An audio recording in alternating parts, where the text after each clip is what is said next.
ఈ దీపావళికి మీరు మరింత స్మార్ట్ అయ్యేందుకు బిగ్ సి తీసుకువచ్చింది దీపావళి ధమాకా ఆఫర్స్. మొబైల్ కొనుగోలు చేయండి 10% instant discount, attractive gifts, mobile protection, smart watch లేదా ఇయర్ బడ్స్ ఫ్రీగా పొందండి. ఈ దీపావళిని మరింత బ్యూటిఫుల్ గా మార్చుకోండి బిగ్ సి దీపావళి ధమాకా ఆఫర్స్ తో. ఎవరైతే కానిస్టేబుల్ డ్యూటీ కోసం ప్రాణాలు అర్పించిన కానిస్టేబుల్ ఇంట్లో ప్రస్తుతం నేను ఉన్నాను. పూర్తిగా శోకసంద్రంలో ఆ కుటుంబ సభ్యులంతా కూడా మునిగిపోయి ఉన్నారు. సో వారి సతీమణి ప్రణీత గారు, అలాగే కానిస్టేబుల్ ప్రమోద్, ముగ్గురు పిల్లలు మనం ఇక్కడ దృశ్యాల్లో చూడొచ్చు. చిన్న చిన్న పిల్లలు. సో ప్రమోద్ కూడా మీరు విజువల్స్లో చూసుంటారు, చాలా చిన్న వయసు అతనిది. సో ముగ్గురు చిన్నపిల్లలు, పెద్ద బాబు, రెండో బాబు, మూడో బాబు. సో ఇందులో ఇంకొక బాధాకరమైన అంశం ఏంటంటే ఈ మూడో బాబుకి హెల్త్ సరిగా ఉండదు. బేసిక్గా ఆయన షుగర్ సంథింగ్ ప్రాబ్లంతో ఫేస్ చేస్తున్నాడు. దాదాపు 50-60 వేల రూపాయలతో ప్రతి నెల ఒక ఇంజెక్షన్ చేయించాల్సి ఉంటుంది. దాని కొడుకు కోసం అతను ఎంత ఖర్చు అయినా లెక్క చేయకుండా అతను ట్రీట్మెంట్ చేస్తూనే ఉన్నాడు చిన్న బాబుని. ముగ్గురు పిల్లలు కూడా మీరు ఒకసారి చూడొచ్చు. పెద్ద బాబు, రెండో బాబు, మూడో బాబు, ముగ్గురు మగపిల్లలే ప్రమోద్కి. సో వారి సతీమణి ప్రణీత. అంటే ఇది బాధాకరమైన సందర్భం. పూర్తిగా కుటుంబం చాలా కన్నీటి సందర్భంలో వాళ్ళు ఉన్నారు. ఈ సమయంలో వాళ్ళు మాట్లాడించడం, ఇబ్బంది పెట్టడం అనేది కరెక్ట్ కాదు. కానీ ఈరోజు ప్రణీతను చూసి జనమంతా కూడా గర్వపడుతూ ఉన్నారు. ఒక పోలీస్ డ్యూటీలో ఉండి, ఒక పోలీస్ అధికారిగా డ్యూటీ కోసం ప్రాణాలు అర్పించిన ఒక పోలీస్ అధికారి భార్యగా ఆవిడకి జనమంతా కూడా సెల్యూట్ చేస్తూ ఉన్నారు. సో ఈ క్రమంలో ఆవిడ ఆవేదనని మనం తెలియజేసుకునే బయట ప్రపంచానికి ఆవిడ ఏమంటుంది, ఆవిడ మాటలు ఏంటి, వాడి పిల్లలు ఏం చేస్తున్నారు అనేది ప్రతి ఒక్కరు కూడా చూడాలనిపిస్తుంది. చాలామంది ఈ నిజామాబాద్ చుట్టుపక్కల ఉన్న వాళ్ళంతా కూడా ఆయన అంత్యక్రియలకు భారీగా హాజరై చివరిసారి ప్రమోద్ని చూసి వెళ్ళారు. ప్రమోద్ అంటే ఇంతకుముందు ఎవరో తెలియని వాళ్ళు కూడా ఆయన్ని చూసి వెళ్ళారు. కానీ దూర ప్రాంతాల్లో ఉన్న చాలామంది ప్రమోద్ని చూడాలని, ఆయన కుటుంబ సభ్యుల్ని చూడాలని ఉంటుంది. అందుకోసమే వాడి కుటుంబ సభ్యులతో మాట్లాడించే ప్రయత్నం చేస్తున్నాం. ముందుగా పిల్లలతో మాట్లాడిద్దాం. నీ పేరేంటి నాన్న? ప్రణీత్. నీ పేరు ప్రణీత? అమ్మ పేరు ప్రణీత కదా? నాన్న ఎప్పుడు చూసావు నాన్న చివరిసారి? లాస్ట్ 7:30. ఓకే. ఫ్రైడే 7:30. ఓకే. ఎలా నానంటే నీకు బాగా ఇష్టం నాన్న?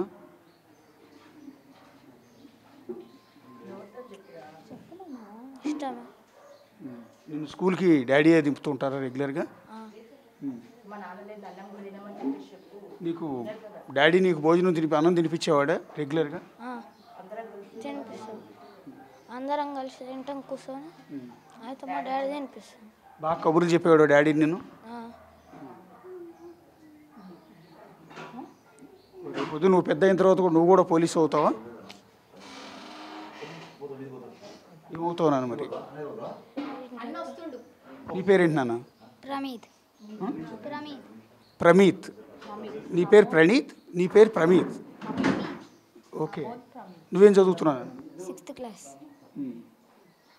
నానంటే బాగా ఇష్టమా నీకు?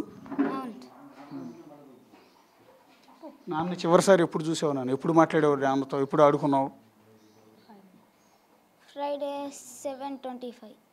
ఓకే. నీతో ఆడుకున్న తర్వాతే డాడీ బయటికి వెళ్ళారా ఆ రోజు? అవును. ఎలా నానంటే బాగా ఇష్టమా నీకు? అవును. అంటే అమ్మ అంటే ఇష్టమా, నానంటే బాగా ఇష్టమా? ఇద్దరు. పెద్ద అయిన తర్వాత మరి నువ్వు కూడా పోలీసు అవుతావు నాన్నలాగా? అవును. పోలీసు అవుతావా? నీ పేరేంటి నాన్న? నీ పేరేంటి? డాడీ చెప్పు. డాడీ ఎక్కడికి వెళ్ళారు? డాడీ ఎక్కడికి వెళ్ళారు తెలుసా? ఒక డాడీ వస్తున్నాడంట ఆఫీస్ నుంచి. చెప్పండి. పాపం ముగ్గురు పిల్లలు కూడా రాత్రి అంతా ఏడుస్తూనే ఉన్నారు. పెద్ద పిల్లలిద్దరికీ కూడా డాడీకి రాడన్న సంగతి తెలుసు. మూడో బాబు చిన్న బాబు కదా, బేసిక్గా డాడీ వస్తాడని ఎదురు చూస్తూ ఉన్నాడు. ఒకసారి ప్రమోద్ గారి భార్య ప్రణీత గారితో మాట్లాడదాం. అమ్మ, ఈ సందర్భంలో మిమ్మల్ని మాట్లాడించడం నాకు చాలా బాధగా ఉంది నిజానికి. సో మీ భర్తని చంపిన ఆ రియాజ్ని పోలీసులు కాల్చి చంపారు. ఇది కరెక్ట్గా న్యాయం జరిగింది అనుకుంటున్నారు మీరు? న్యాయం జరిగింది సార్. అంటే అలాంటి వాడికి అలాంటి శిక్ష పడాలంటారా? అవును సార్, నాలాగా ఇంకొక ఆడపిల్ల జీవితం ఇది కాకుండా వాళ్ళ పోలీసు వాళ్ళు సహకరించినందుకు చాలా హ్యాపీగా ఉన్నాం సార్. తనకి సిపి సార్కి డీజీపీ సార్కి థ్యాంక్స్. ఇవాళ పోలీసు ఉద్యోగం కోసం ఒక నిందితుడిని, ఒక దుర్మార్గుడిని, ఒక క్రిమినల్ని పట్టుకునే క్రమంలో మీ భర్త అతని చేతిలో చనిపోయారు. ఓ పోలీస్ అధికారి భార్యగా మీరు గర్వంగా ఫీల్ అవుతున్నారు, నా భర్త పోలీస్ డిపార్ట్మెంట్ కోసం ప్రాణాలు అర్పించారు అని? అవును సార్, గర్వంగా ఫీల్ అవుతున్నాను సార్. బేసిక్గా దేశ సరిహద్దుల్లో సైనికులు ఉంటారు. సైనికులు యుద్ధంలో ప్రాణాలు కోల్పోయినప్పుడు వారి కుటుంబ సభ్యులు ఇంతే గర్వంగా ఫీల్ అవుతారు, నా భర్త దేశం కోసం ప్రాణాలు అర్పించాడు అని. సో ఇవాళ మీ పరిస్థితి కూడా ఇంచుమించి అదే. పోలీస్ డ్యూటీ కోసం కాకి డ్రెస్లోనే ఉండగానే వెళ్ళి ఒక క్రిమినల్ని పట్టుకోవడానికి వెళ్ళి, అది కూడా కరడు కట్టిన క్రిమినల్ని పట్టుకోవడానికి వెళ్ళి మీ భర్త ప్రాణాలు కోల్పోయారు. అవును సార్, దానికి నేను గర్వంగా ఫీల్ అవుతున్నాను సార్.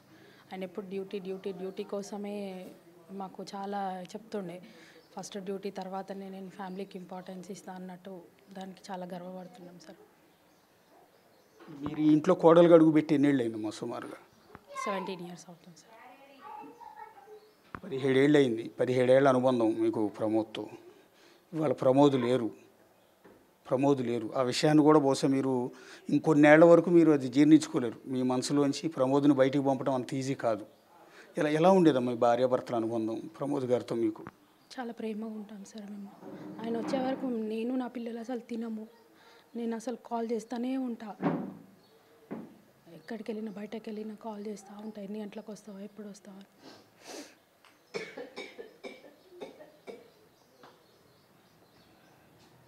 కానీ 10 minutesలో వస్తా అని చెప్పి అసలు మొత్తానికి రాకుండా పోయిండు.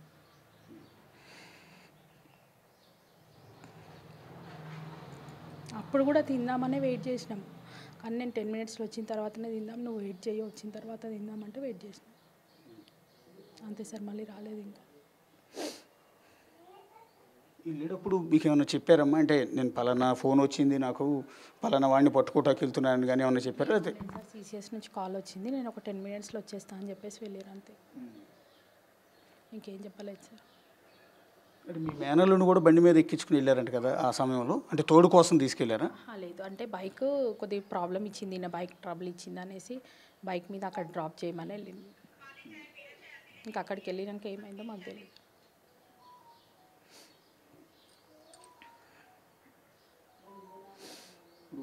ఇప్పుడు ఆ రియాజ్ అనేవాడిని పోలీసులు హాస్పిటల్లోనే కాల్చి చంపారు. అది వినగానే ఏమనిపించిందమ్మా మీకు? చనిపోయినా నా భర్త అయితే రాడు సార్, కానీ నా భర్తకైతే న్యాయం జరిగింది సార్. ఆయన చంపిన హంతకుని మాత్రం ఎన్కౌంటర్ చేసినందుకు చాలా సంతోషం సార్. డీజీపీ సార్కి, సిపి సార్కి థ్యాంక్ యూ సార్. అంటే మీరు ఫస్ట్ మీ భర్తని ఆయన పొడిచి చంపేసాడన్న విషయం మీకు తెలిసి ఉంటుంది కదా.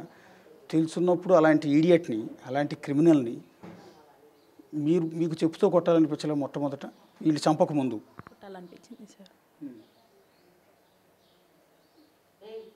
కానీ ఇట్లాంటి వాడిని వదిలొద్దు సార్. డ్యూటీకి వెళ్ళేటప్పుడు పోలీసులకు కూడా కొద్దిగా రక్షణ ఏదైనా కల్పించాలి సార్. అంటే ప్రజలకు రక్షణ కల్పించేదే పోలీసులు, చివరికి పోలీసులకి రక్షణ లేకుండా పోతుంది ఇలాంటి క్రిమినల్స్ వల్ల. మీ భర్త క్రిమినల్స్ని పట్టుకోగలిగిన సామర్థ్యం ఉంది, సత్తా ఉంది, అన్నీ ఉన్నాయి కాబట్టి అతను పారిపోతున్నా కూడా వెంటాడాడు, పట్టుకున్నాడు, బైక్ మీద ఎక్కించుకుని తీసుకొస్తున్నప్పుడు అతని జేబులో కత్తి ఉందన్న విషయం అతను చూసుకోలేకపోయారు. అంటే బహుశా క్రిమినల్ దగ్గర ఏముంటాయో మనకు తెలియదు కదా. వెపన్ లేకుండా అతన్ని ఫిజికల్గా అయితే మీ భర్త అతన్ని కాళ్ళు చేతులు ఎరగొట్టేసి తీసుకుపోయి రాగలిగిన శక్తి ఉంది, స్టామినా ఉంది. అనుకోకుండా అతని చేతిలో కత్తి ఉండటం, ఆ కత్తితో అతను పడవటం వల్ల కదా ఇది జరిగింది. అవును సార్, అంతే. అంటే కాకి డ్రెస్ అంటే, పోలీస్ డిపార్ట్మెంట్ అంటే ప్రమోద్ గారికి ఎంత ఇష్టం అమ్మా? అంటే చాలా ఇష్టం సార్. యూనిఫామ్ అంటే చాలా చాలా ఇష్టం. ఆయన ఇప్పుడు నార్మల్గా కూడా మాటలలో అనేవాడు, అంటే ఇట్లా పోలీస్ లాంఛనాలతో చనిపోవాలి, సేవ చేయాలి అన్నట్టు. చాలా ఇష్టం సార్ ఆయనకి. అంటే రేపు చనిపోయినా పోలీసు లాంఛనాలతో నా అంత్యక్రియలు చేయాలని ముందుగానే కోరుకునేవారు. అవును సార్, అంటే డ్యూటీలో ఏమైనా నేను నాకు సమ్మతమే అన్నట్టు మాట్లాడతాడు సార్ ఎప్పుడు. అంటే ఈ పోలీస్ డిపార్ట్మెంట్లో డ్యూటీలో ఉండగా ఏదో ఒకటి జరుగుతుందని ముందుగానే ప్రిపేర్ అయ్యి ఉండేవారు, మిమ్మల్ని కూడా ప్రిపేర్ చేశారు. అవును సార్. అంటే ఎప్పుడు ఏమవుతుందో మనకు తెలియదు, ఎప్పుడైనా ధైర్యంగా ఉండాలి, నీకు అసలు ఏం తెలియదు. ఇప్పుడు అదే మాట అంటాడు సార్, నువ్వు నాలెడ్జ్ తెచ్చుకో, నీకేం తెలియదు, నువ్వు ఉన్నావు కదా ఇంకెందుకు అని నేను అంటుంటాను. కానీ ఇట్లా మధ్యలో వదిలేసి వెళ్ళిపోతాడు అనుకోలేదు సార్.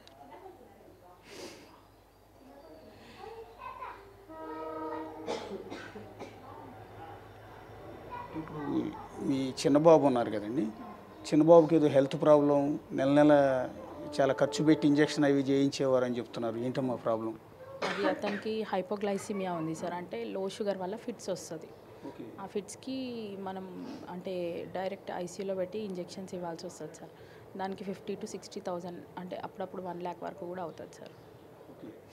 దానికి ఇప్పుడు మేము అంటే డోస్ ఉంటుంది కదా, అది యూజ్ చేస్తున్నాం సార్. అంటే ఆయన కానిస్టేబుల్ హోదాలో ఉన్నారు కదమ్మా, చాలా తక్కువ శాలరీ వస్తుంది, ఒక ఫ్యామిలీని పోషించాలి, 3 పిల్లలు, పైగా 3 పిల్లల్ని చదివించాలి, పైగా ఒక బిడ్డకి అనారోగ్యం, సో ఈ ప్రాబ్లమ్స్తో నెల నెల ట్రీట్మెంట్లు, ఇవన్నీ ఎట్లా బేర్ చేయగలిగేవారమ్మా? అంటే ఫ్యామిలీ నుంచి ఏమైనా సపోర్ట్ ఉండేదా? ఉంది సార్, ఫ్యామిలీ సపోర్ట్ ఉంది సార్. ఇటు మమ్మీ వాళ్ళు, అత్తయ్య వాళ్ళు, దాంతో మేము హాస్పిటల్స్ అన్నీ చూసుకుని లోన్స్ ఉన్నాయి. అంటే దేనికి ఎప్పుడైనా వెనకాడాడు సార్, ఏదైనా సరే చేద్దాం, నేను చేస్తానులే, మీకు ఎందుకు టెన్షన్, ట్రీట్మెంట్ కంటిన్యూ చేయించేవాడు సార్, ఆపకపోయేవాడు.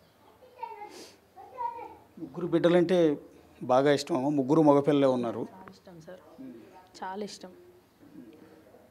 పిల్లలు అంటే ఇప్పుడు ఏదైనా పిల్లలు అడిగితే నేనన్నా ఇంకా వెనకాడతా, కానీ ఆయన వెనకాడాడు. అంటే 3 మగపిల్లలే ఉన్నారు కదా, ఇప్పుడు ఆడపిల్ల ఉంటే బాగుండేదని ఎప్పుడన్నా అనేవారండి? అంటే బేసిక్గా మగపిల్లలు ఉన్న ఇంట్లో ఆడపిల్ల కావాలని కోరుకుంటూ ఉంటారు, అట్లా ప్రమోద్ గారు ఎప్పుడన్నా? యాక్చువల్గా చిన్న బాబు ఆడపిల్ల కోసమనే చూసినాము, కాకపోతే బాబు. అంటే ప్రమోద్ గారు చాలా పవర్ఫుల్ కాబట్టి ఆయన్ని లా అండ్ ఆర్డర్లో కాకుండా సీసీఎస్లో పెట్టారమ్మా. ఇలాంటి పెద్ద పెద్ద కరడు కట్టిన క్రిమినల్స్ని, తప్పుడు పనులు చేసే వెధవలందరినీ వేటాడటానికి సీసీఎస్ అనేది ఏర్పాటు చేసి ఆయన సిపి గారు ఇందులో పెట్టారమ్మా. సో అది లా అండ్ ఆర్డర్లో ఉండుంటే బహుశా ఇంత కష్టం ఉండేది కాదేమో. అవును సార్, ట్రాఫిక్ నుంచి 4 months అవుతుంది సార్, బోధన్కి ట్రాన్స్ఫర్ అయ్యి. బోధన్లో ఒక 1 month చేసిండ్రు. అయితే ఈ బాబుకి మధ్యలో కొద్ది ప్రాబ్లం అయ్యి అక్కడి నుంచి ఇక్కడికి రావడము అట్లా నైట్ పూట ఇబ్బంది అయ్యేది సార్, అందుకని సీసీఎస్కి వెళ్ళింది సార్.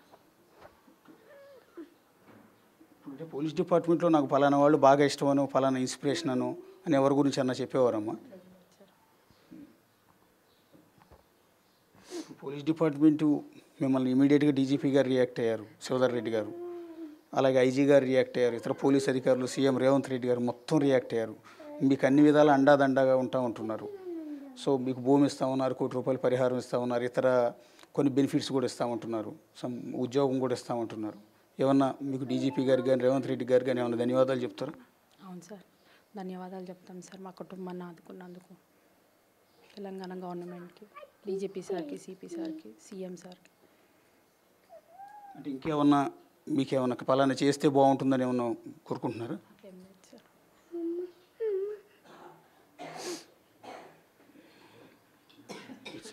చాలా బాధలో ఉన్నారమ్మా మీరు. ఈ సమయంలో మిమ్మల్ని మాట్లాడించింది ఎందుకంటే మీరు ఒక డ్యూటీ కోసం ప్రాణాలు అర్పించిన ఒక పోలీస్ కానిస్టేబుల్గా మిమ్మల్ని చూసి అందరూ గర్వపడుతూ ఉన్నారు, కానిస్టేబుల్ భార్యగా. సో వాళ్ళందరికీ మీరు ఏం మాట్లాడుతున్నారో తెలియాలన్న ఉద్దేశంతో మీతో మాట్లాడించాం. అది మనతో పాటు మాట్లాడారు ప్రణీత గారు.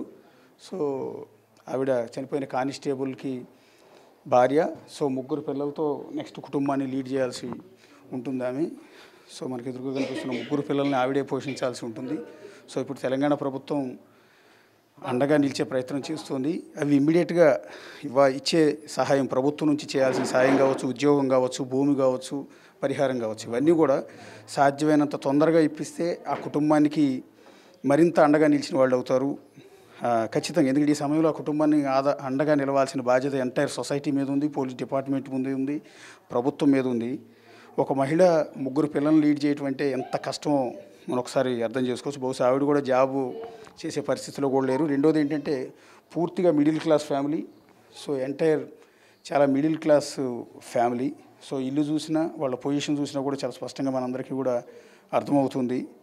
సో అలాంటి కుటుంబం 3 పిల్లల్ని లీడ్ చేయాలి అంటే చాలా కష్టమైన పరిస్థితి. ఒకవైపు బాధను దిగమింగుకుంటూ ఇక నుంచి భర్త లేడు, ప్రమోద్ లేడు అన్న బాధని దిగమింగుకుంటూ పిల్లల కోసం ఆవిడ బతకాలి, పిల్లల పోషణ కోసం ఆవిడ బతకాల్సి ఉంటుంది. ఈ సమయంలో ప్రభుత్వం నుంచి సహకారం ఇమీడియట్గా కావాలి, తక్షణం చేయాల్సిన అవసరం ఉంటుంది. ఇప్పటికే డీజీపీ శివధర్ రెడ్డి గారు చాలా ఫాస్ట్గా రియాక్ట్ అవుతున్నారు, అన్ని విధాలు ఆదుకుంటామని ఇప్పటికే ప్రామిస్ కూడా చేశారు.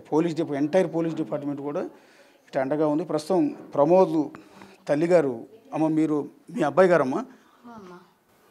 అవయ్యా నా చిన్న కొడుకైనా ప్రేమ చూస్తుండే, పలకరిస్తుండే, అమ్మ నువ్వు మంచిగా ఉండే అమ్మ అంటుండే. ఒక మాట అనకపోతుండే అయ్యా. రోడ్డుకి పోయేటప్పుడు రోజు చెప్పిపోతుండే, అమ్మ నేను పోతున్నమ్మా అని. ఏం చెప్పాలి అయ్యా. ఇంటికి కూడా వచ్చిండో రాలేదో నాకు తెలియదు అయ్యా. నా కొడుకు ఈ డ్యూటీకి పోతాను వాయే, గద్దోలు వాయే అయ్యా. ఇట్లా అయిపోయాయ్యా నా కొడుకు. ఎంతమంది ఉన్నా నా కొడుకునైతే ఏం కాదయ్యా, తెస్తామా అయ్యా.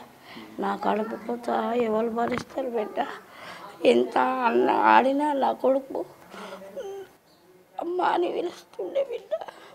అమ్మ అని పిలుపుకు ఇది కాకుండా అయిపోతుంది నా కొడుకు. 7 వెతికిన 5 రోజుల నుంచి కనబడతలేడు.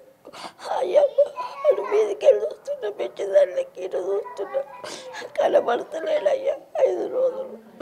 ఎప్పుడైనా అడవుటి మీద పోతే కూడా 2 రోజులు రాగానే అమ్మ అమ్మ అంటుండే. ఏది లేదయ్యా, ఎప్పుడు అమ్మ లేదు, ఏమి లేదు. వాళ్ళ పిల్లలు, వాళ్ళ భార్య అలా లెక్క అయిపోయినామయ్యా. ఎవరున్నా ప్రేమ మీదకి రాదయ్యా. ఎంతమంది ఉన్నా అందరూ నా కొడుకుని వదిలేసిపోతారయ్యా. 7 నెలలు ఎత్తుకోవాలయ్యా. నేను నా కొడుకులు 7 నెలలు వాడేసిపోయినా నేను తెచ్చుకుంటుంటయ్యా.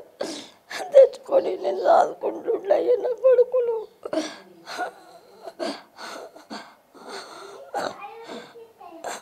అమ్మా నీకు అన్ని షుగరు అన్నీ ఉన్నాయమ్మా, నువ్వు టైంకి తినాలమ్మా, టైంకి గోళీలు వేసుకోవాలమ్మా అని చెప్తుండే. అమ్మ నువ్వు చచ్చిపోతావు అన్నారు. అమ్మ నువ్వు చచ్చిపోలేదని అన్నాడు. అమ్మ నేను అనలే అమ్మ నువ్వు చచ్చిపోవే అమ్మ అన్నాడు.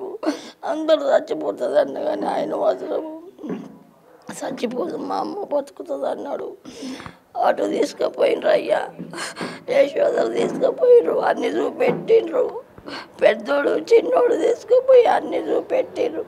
ఇప్పుడు ఎటు పోయినా పెద్దోడు ఒక్కడే పోతాడు, చిన్నోడు రాడు కదా అయ్యా. నా కొడుకు బోధనలో డ్యూటీ చేసేటోడు అమ్మ కోసం అని ఈయన డ్యూటీ చేయించుకొని ఏమి చేసి కొడుక అమ్మ పాడుగాను అమ్మ అమ్మ అని అమ్మ కోసం నీ పాడు తీసుకుంటున్నాడు. నేను నాకు ఈ రోగాలు రాకుంటే నువ్వు అన్నే ఉంటుంటే కొడుక, నువ్వు వీడికి రాకుంటూ పానం పోకపోతుండే కొడుక. నీ పానం నేను తీసినట్టు అయింది నైనా. నాకు ఈ రోగాలు రాకుంటే నువ్వు మంచిగా ఉంటుంటేవేమో కొడుక. అమ్మ నా కొడుకు బంగారం అటువంటి కొడుకు అయ్యా. ఒక్కళ్ళని వచ్చి నోట మాట అనకపోతుండయ్యా, ప్రేమ సంపాదించుకుంటుండయ్యా. నేను ఎన్ని నేర్చుకున్నాడు కొడుకు. ఎవరున్నా నా కొడుకు వెతికి రాదు నైనా. నానైనా నేను ఏమి చేయాలి బిడ్డ. చాలా బాధలో ఉన్నారు. సో ఆవిడ ఇంకా బాధలోంచి బయటికి కూడా ఎక్కడ కూడా రాలేదు. సో రెగ్యులర్గా తన ముందు ప్రతిరోజు ఆఫీస్కి వెళ్తున్నప్పుడు తల్లి దగ్గరికి వచ్చి చెప్పి వెళ్ళే కొడుకు ఇక్కడ నుంచి కనపడకపోతే ఏ తల్లి హృదయమైనా కూడా అంతే ఉంటుంది. తన కళ్ళ ముందే తన కొడుకు, తను కనీ పెంచిన కొడుకు చచ్చిపోయాడు అంటే ఏ తల్లి అయినా కూడా ఆ శోకంలోంచి బయటకు వచ్చే అవకాశం లేదు. ఇప్పుడు ఆ తల్లి పరిస్థితి కూడా అంతే ఉంది. సో ఇలాంటి సిచ్యువేషన్లో ఆవిడ మాట్లాడించాలన్నా కూడా నిజంగా కళ్ళంట నీళ్ళు వస్తూ ఉన్నాయి. సో అత్యంత బాధగా ఉంది. ఆ తల్లిని ఓదార్చడం కూడా ఎవరి వల్ల కావటం లేదు. సో ఆ తల్లికి అనారోగ్యంతో ఉండగానే ఆవిడ కోసమే బహుశా ఇక్కడికి ట్రాన్స్ఫర్ చేయించుకున్నాడని తల్లి అంటుంది. సో అంటే మీరు అన్నగారండి, ప్రమోద్ గారు అన్నగారు, మీరు కూడా పోలీస్ డిపార్ట్మెంట్? నేను మోడతాడు కానిస్టేబుల్ని, మా తమ్ముడు సీసీఎస్లో ఉన్నాడు. ఇక మా తమ్ముడు పోయింది నాకు బాధ ఉంది, కానీ ఎన్కౌంటర్ చేసినందుకు ధన్యవాదాలు సిపి గారికి, డీజీపీ గారికి, రేవంత్ రెడ్డి సార్ గారికి గవర్నమెంట్ నుంచి అన్ని బెనిఫిట్స్ వస్తున్నాయి. బెనిఫిట్స్ వచ్చిన థ్యాంక్ యూ సార్. అంటే ఇప్పుడు అమ్మగారికి హెల్త్ బాగాలేదని ఆయన బోధన నుంచి ఇక్కడికి ట్రాన్స్ఫర్ చేసుకుని వచ్చారండి. మా అమ్మకి హెల్త్ బాగాలేదు, ఇంకోటి మా తమ్ముని కొడుకు కూడా చిన్నోనికి హెల్త్ బాగాలేదు. వానికి షుగర్ ఉంది, వానికి ఫిట్స్ వచ్చి పడిపోతుంటాడు. సెకండ్ వానికి హార్ట్లో హోల్ ఉంది, అందుకే ట్రాన్స్ఫర్ చేయించుకుని నిజామాబాద్ వచ్చిండు. ఎవరో ఒకళ్ళు ఇంటికాల మేము ముగ్గురు ఇద్దరు ఎవరో ఒకళ్ళు ఇంటికాడ ఉండాలనేసి వాడు చేయించుకొని వచ్చాడు ఇక్కడికి. సో ఇవాళ డ్యూటీ కోసం మీలాగానే కానిస్టేబుల్ ఆయన కూడా పోలీస్ డిపార్ట్మెంటే డ్యూటీ కోసం ప్రాణాలు అర్పించారు. ఒక విధంగా దేశ సరిహద్దుల్లో సైనికుడు మాదిరిగా డ్యూటీ కోసం ప్రాణాలు అర్పించారు ఆయనకు ఒక అన్నగా మీరు గర్వంగా ఫీల్ అవుతున్నారు ఈ సందర్భంలో? గౌరవంగా ఫీల్ అవుతున్నాం, కానీ మేము కూడా మా లోటు కదా సార్, మా తమ్ముడు లేదు, మాకు లోటు ఉంటుంది కదా సార్. మాకు ఇప్పుడు కుటుంబం ముగ్గురు పిల్లల పరిస్థితి రేపొద్దున ఈ భారాన్ని మీరు కూడా మోయాల్సి ఉంటుంది అన్నగా. ఆ పిల్లలకి పెదనాన్నగా ముగ్గురు పిల్లల్ని మీరు చేరదీస్తారా, మీరే పెంచాల్సి ఉంటుంది కదా? కంపల్సరీ మా డాడీ పోయిన తర్వాత మేమే చూస్తుంటే అందరినీ మేము చూసుకోవాలి కంపల్సరీ. పెద్దలు అనేసి మేమే చూస్తాం పిల్లలందరినీ కంపల్సరీ. పోలీసుల రెస్పాన్స్ బాగానే ఉందండి ఇమీడియట్గా డిపార్ట్మెంట్ నుంచి మీకు? పోలీస్ డిపార్ట్మెంట్ మంచిగా ఉంది సార్, ఇమీడియట్లీ యాక్షన్ తీసుకున్నారు. సిపి సార్ గారు సార్ అన్నీ వచ్చి ఉన్నారు సార్. ఐజీ సార్ కూడా వచ్చారు సార్ ఇంటికి. మాకు హెల్ప్ఫుల్ సార్, మాకు అండగా ఉన్నారు సార్. అందరు గవర్నమెంట్ కూడా అండగా ఉంది సార్ మాకు. Thank you sir. Revanth Reddy sir గారికి అందరూ థ్యాంక్ యూ సార్. ఈ కుటుంబం ప్రస్తుతం ఒకవైపు అతన్ని పొట్టను పెట్టుకున్న రియాజ్ అనేవాడిని ఎన్కౌంటర్ చేయటం పక్క సంతోషం వ్యక్తం చేసుకుని, మరొక పక్క ఎన్ని ఎన్కౌంటర్లు చేసినా ఎంత పరిహారం ఇచ్చినా తాము కోల్పోయిన కుటుంబ సభ్యుడిని అయితే ప్రాణాలతో తిరిగి తీసుకురాలేరు కదా అన్న బాధ మరొక వైపు ఉంది. ఈ సందర్భంలో మనందరం చేయగలిసింది ఒకటే, ప్రమోద్ చేసిన సేవల్ని మనందరం గుర్తు తెచ్చుకోవాలి. ఆయనకి నిజంగా మనం అందరం ఒక హ్యాట్స్ ఆఫ్ చెప్పాల్సి ఉంటుంది. సో ఎంటైర్ పోలీస్ డిపార్ట్మెంట్ ఎప్పటికీ కూడా ఆయన్ని చేసిన సేవల్ని ఆయన్ని గుండెల్లో పెట్టుకుంటుంది. ఆయన్ని చూసి గర్వంగా ఫీల్ అవుతారు పోలీస్ డిపార్ట్మెంట్లోకి వచ్చేవాళ్ళందరూ కూడా. సో ఈ సందర్భంలో ఇంకొక మెయిల్ చేయాల్సింది ఏంటంటే, ప్రభుత్వం ఆ కుటుంబానికి ఇస్తానన్న పరిహారం ఏదైతే ఉందో అది ఇమ్మీడియట్గా ఇంప్లిమెంట్ చేస్తే ఆ కుటుంబానికి అన్ని విధాల సాయం చేసిన వాళ్ళు అవుతారు. వాళ్ళు మరిన్ని కష్టాల పాలు కాకుండా ఆ ముగ్గురు పిల్లలను పోషించుకుంటూ అనారోగ్యంతో ఉన్న ఇద్దరు పిల్లలకి ట్రీట్మెంట్ చేయించుకుంటూ ఆ తల్లిని ఎటు రావడం చాలా కష్టం. కాబట్టి వెంటనే ఎంత వీలైతే అంత ఫాస్ట్గా ఇస్తానన్న పరిహారం మొత్తం కూడా ఇప్పించాలి. ఇస్తానన్న ఉద్యోగం కూడా ఇమ్మీడియట్గా ఇప్పిస్తే ఆ కుటుంబాన్ని మరింత ఆదుకున్న వాళ్ళు అవుతారు.